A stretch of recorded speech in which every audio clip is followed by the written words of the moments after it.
श्री स्वामी समर्थ. जय लक्ष्मी माता. बघता बघता मार्गशीर्ष गुरुवारचा चौथा गुरुवारी आला सुद्धा आणि हा शेवटचा गुरुवार आहे आणि त्यानंतर लगेचच अमावस्या आहे.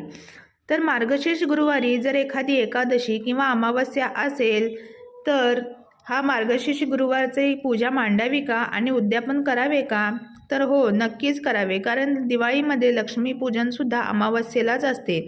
त्यामुळे या दिवशी लक्ष्मीपूजन केले तरी काही हरकत नाही आणि तुम्ही उद्यापन देखील करू शकता. उद्यापनामध्ये तुम्ही 5-7 अशा सुवासिनींना बोलवून त्यांना हळदी कुंकू देऊन एक छोटीशी भेटवस्तू देऊन त्यांना पुरणपोळी किंवा इतर गोड नैवेद्याचा जेवू खाऊ घालू शकता.